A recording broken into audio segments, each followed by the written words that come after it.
Hello and welcome to the BA Brew. I'm Mike, I'm Jonathan. I'm Debbie. and today we're talking about business service architecture. Have I got that right? I'm always confused about all these little sets of initials that we have for things, and I've struggled with that before. So we're definitely talking about business service architecture. It could be a bit of a short podcast if we're supposed to be talking about something completely different. And I'm pleased to have Jonathan and Debbie here, who are experts on the subject, and I'm going to be your host with the hopefully some appropriate questions. So, and welcome to both of you. Um, for my benefit and hopefully for the audience as well, I'd just like to say why business service architecture? What's it all about? And this is where either I jump in and start talking, or Debbie does. So, Debbie, do you want to go first? I was leaving this to Jonathan. So what is it? Basically, it's about the combination of elements that together enable an organization to deliver a service that they want to deliver. And so it's understanding that it's not enough just to say we offer this product, or we offer this particular service if you haven't got all the building blocks in place. And it's about understanding what those building blocks are and how they work together, because that is absolutely vital if that service is going to be delivered effectively to customers. Anything you'd like to add, Jonathan, as you skip that one? It was seamless, wasn't it? Oh, Debbie, what were your thoughts? So we'll do that again, Mike. I think on the next question. Yeah, it's quite a big topic, and Debbie succinctly summarised it. So what we're trying to do is push the conversation forward in the change professions. Obviously, service designers, business architects, business analysts, and others are. I would suggest they should be interested in this as a subject, but it's taking an ecosystem view, all of the components of your ecosystem, including your internal and your external ecosystem, and understanding how do you architect a product or a service in a way that works for the organization and its stakeholders. So we particularly are focused on customers, though, as a stakeholder group. So we could kind of summarize that. It's about architecting a service in such a way where it works for the organization and its customers. And one of the reasons why we're really passionate about this as a subject is because we are often encountering ecosystems and services and products that just don't work. Now, it might be that it's falling over because it's not meeting the value proposition, the promises that the organization has made. It might be that it's one of the components of the ecosystem, a third party that something's been outsourced to, and there's either a lack of resource integration or communication between the entities, and it's resulting in poor outcomes for customers and stakeholders. It could be a regulatory issue as well. So it might be that some element of the ecosystem, there's a partner in the ecosystem that's not doing what it should be in terms of regulation. So it's a massive topic, but we're probably going to rant about stuff on this brew, but I'm sick of trying to deal with chatbots that don't work because someone's put in a chatbot to make the organization more efficient and hopefully help the customer self-serve. But if it's not trained to answer the questions or to do basic things, it becomes a point of pain for the customer or the stakeholder. And for me, well, why is that point of pain there? Well, someone's not really thought about how the thing works end to end, and has put in a component, and they haven't tested it fully, or they've not involved the customer in building that building block. My wife was trying to cancel her insurance policy with a major UK insurance company just in the last week, and she's told them via email and via its chat bot on four separate occasions to cancel the policy, and they've still taken the money out of her bank account. And it's kind of, how is it possible that it's there's technology going in and new processes aligned with a desire to improve, and it's just falling over and leading to customers feeling exceptionally frustrated because the components aren't working properly. So it's about architecting in a way that works. So we're never ones to rant on this podcast. It doesn't. Well, ever. And there's nothing out there for us to moan about. But it sounds like there's opportunities here for our one of our favourite topics, value co-creation. Do you say that does that feature largely in what we're looking at here? Yeah, I think so, because if you think about value co-creation, it's about understanding what customers want, what stakeholders want actually, so not just customers, but if you're delivering a service, who you're offering it to and what they stand to gain from it, and ensuring that you understand what it is they want from it, what it is they feel they want to gain, how you can collaborate to make sure you deliver that, and then ensuring that you get, if you get feedback, that you actually take it on board. And one of the things that Jonathan was talking about there, about having, automated, chatbots, or even emailing organizations, one of the things that always astonishes me is that I am sure there are lots of customers giving feedback to organizations, but they don't seem to take it on board. And that's the essence really of design thinking, is that, if you are looking at designing a service, that you are prepared to engage, to gain feedback, to have that trusted collaboration so that you can continuously improve. But one of my favorite examples is when I've been on websites because there's been a problem. And all I want to do is say to the organization, I've had this problem. How do I go about resolving it? And quite often they've got a list of, is this what your problem is? And the number of times the answer is, my problem's not in your list. And yet my problem is not a particularly unusual one. And so you just sort of think, what part of the building blocks are not in place in order to make sure that customers, if they have an issue, they can be heard and their issue acted upon. And that's just one example. So, as Jonathan said, you have to look at it through an ecosystem lens. You have to understand how all the moving parts move together to deliver that service. But you also have to understand what they are and how they relate to each other in order to make sure that what the customer ends up getting actually meets their needs. And one of the other things I hate is when an organization tells me that, oh, it's because of our partner who does that part of the process. Well, if I'm engaging with you, then I'm afraid it's your responsibility. And so it's all these different things coming together. And ultimately, as customers or as stakeholders of another type, I think we have a right to have decent services. You just given me an opportunity to rant as well, because it's reminded me of an experience I had. So this is a bad story that became a good story. So I had a message about needing to change my phone over from analog to digital because they're switching off analog phones. Arranged an appointment. Somebody came along and they set up everything in the house, but they messaged the networks team to switch over to digital. But they said don't know how long it will be because it depends when the networks team pick it up. And he said he was going to just hang around until the networks team had done it and then just test that everything was working. And I said to him, well, there's no point hanging around because if they all they've got to do is switch it over, then if you could be here a couple of hours, you could be finishing the other jobs off. So I said to go. Later in the afternoon, it had switched over, but it didn't work. So then I rang up to try and get the problem sorted, and I was passed around loads of different houses, um, which wasn't a very good experience because we didn't have the phone working over the weekend. They did arrange for another engineer to come, and he fixed all that problem. He checked the router as well, which was fine, was working fine, but he upgraded that router. He checked all the settings, and he sort of went above and beyond, which really recovered the situation. So that joined up quite well on the second visit. Rant over, but actually sometimes things can turn around. They seem to get that one sorted. Completely off topic now, so let's bring it back to business service architecture. So what are the elements that we need to know about in business service architecture?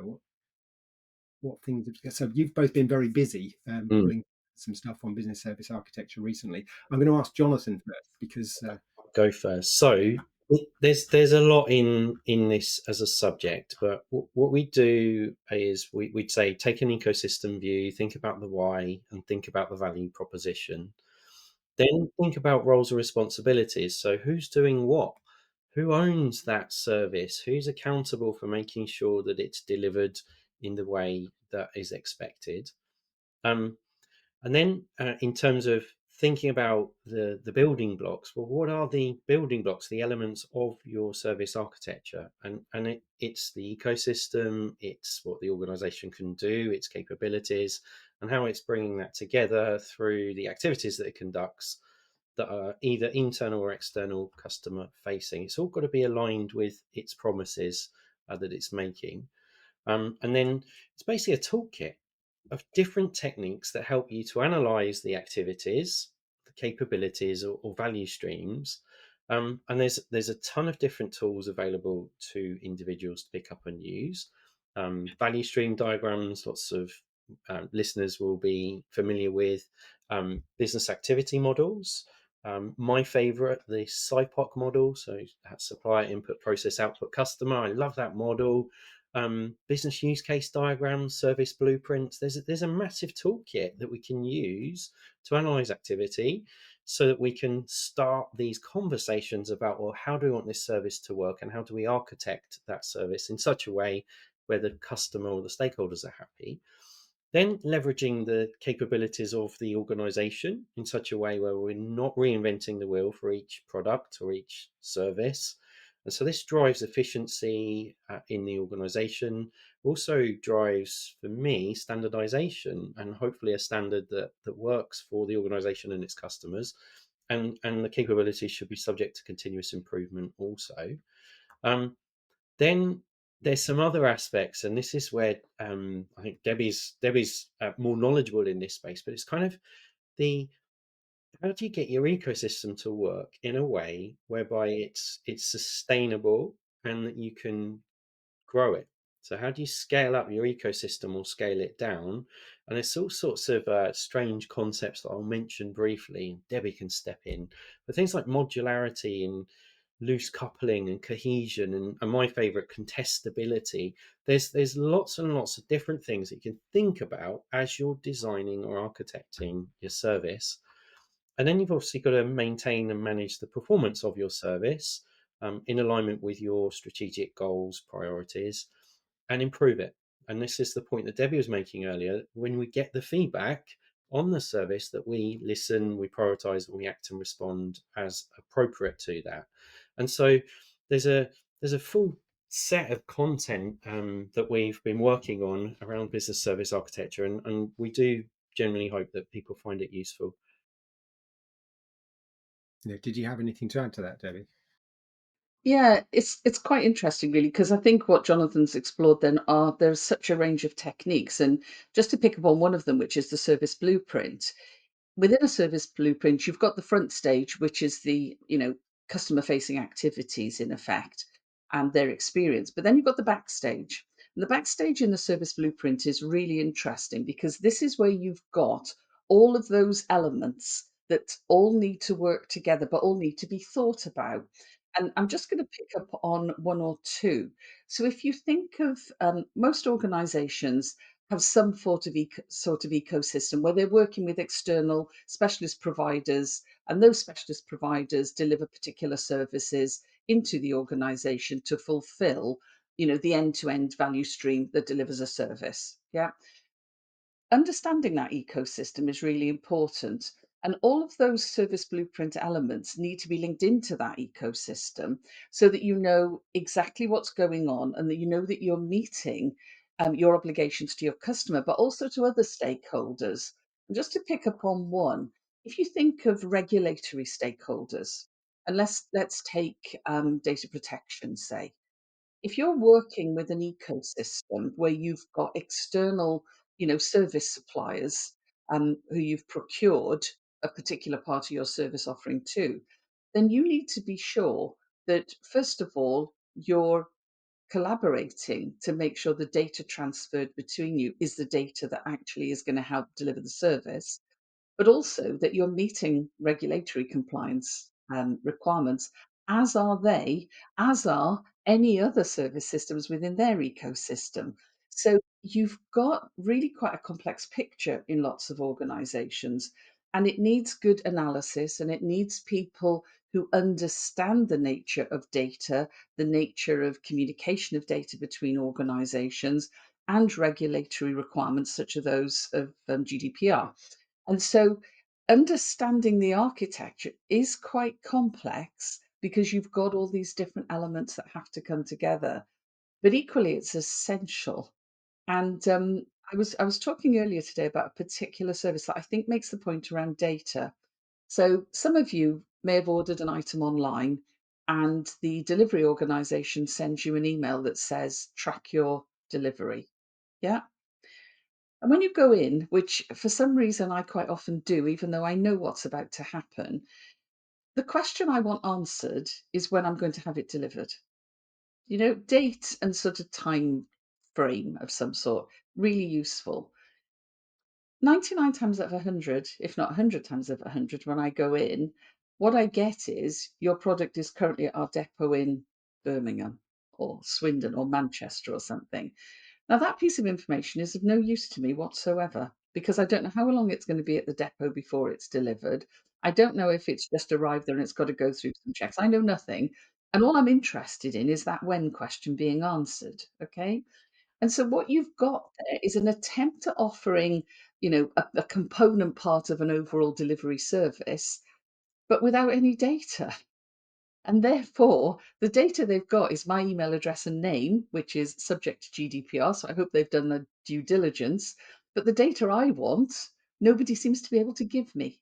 And so when you're working with an ecosystem, actually, you've got to understand what is it the customers want, not just overall, but sometimes at different stages as well. And if we're going to offer these sort of intermediate services, then don't do it if all you're doing is wasting people's time and clogging up their Mm, inbox.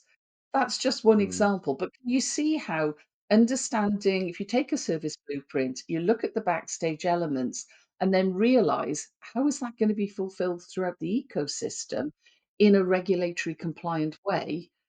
You've got a complex picture, but a picture that has to be filled in if customers are going to have their needs met. mm, mm, Yeah, and it sounds like it's a real risk for a business if it doesn't consider that whole ecosystem, because one part of that ecosystem could could actually cause a major problem for that organization. Just you saying about that the delivery partner thing reminded me of a previous rant I think I had about ordering a pair of shoes and getting 15 separate bits of communication about the process through that it Wow. went through before it was delivered, which mm. was just Yeah. phenomenal. Not a There's one organisation, Mike, that I'm working with, and if you send it an email about something trivial, they ask for feedback. I could email this organisation 6 times a day, and on each email they say, "Oh, how did rate our service?" And it's kind of, stop asking me the same question. You're not yeah. really picking up on the touch points. You're not co-creating. You've got this tick box of I've asked for feedback, and you've sent your automated email. But what it does to me whenever I see this automated email is it makes me think how dreadful they are in terms of not really understanding where I'm coming from as a customer. So this Mm, information exchange and lack of it, or requests for for feedback where it's not really valid, it's a massive problem, but also an opportunity, because the organizations that can harvest that information and data to make their services more efficient and effective for the customer, if you're in a competitive environment, I would invest in that organization that's harvesting those data assets rather than the one that's ignoring them. And it's kind of, there's a bit of logic sometimes that seems to be missing in some design of some products and services. Debbie, you've got some examples from the car world, I think, around this, haven't you? In we terms of we might be it's not creating a talking monster. to each You know, other. open this up. We could have our first trilogy of Yeah, of BA Brews. If we open all of Debbie's stories up at this point, maybe we'll put a link to those in the chat for the end of the Well, brew. I think, yeah, I think I won't go on about that at the moment. No, But one of the things I did want to pick up quickly from Jonathan is how vital this is to organizations. Because I know of so many people who've said, the product was good, but the service was atrocious. And I'm moving to another organization because we live in a very, very competitive world.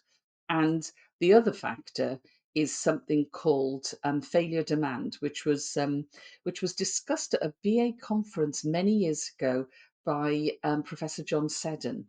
And it stayed with me for a long, long time because what failure demand is the amount of effort and time a company has to put in dealing with failure. And ecosystem analysis can help diminish or even avoid it. So we just need, if we're analysts, service designers, architects, whatever our role, we do need to think about that because it can be very costly for organizations if these things aren't thought through, as well as impacting the customer. so from some of the discussion we've had, it sounds like there's loads of techniques, and we can probably think of dozens and dozens of techniques that come together. And having all of those techniques is all well and good. Is there some kind of framework that you're pulling together or you've identified that can help to address some of these issues with the business service architecture? Um, there's lots of different tools, techniques, and frameworks. The one, and I'd say that if you're architecting a product or service, you need to choose your own approach and framework. And it's not a paint by numbers approach because what works for a government department might not work for a small startup, just as two extreme examples. But one of the frameworks that Debbie and I have worked on is something called the CALM framework. So it's called the Capability Analysis and Leverage Model. Debbie named it, not me. I thought it was very creative when she came up with that name. But what it does is it asks three questions. It asks why, what, and how in that order for the current state and then the target state. So it gives you a framework to if you're looking at why, you could look at vMost, or you could use the business motivation model, or you could use another tool, CSF KPIs as an example, a balanced scorecard. There's lots and lots of different tools you could use in the why.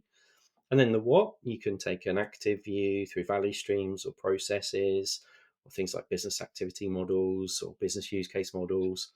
And then in the how element, you can dive into the back office elements in the service blueprint. You could use Pop-it.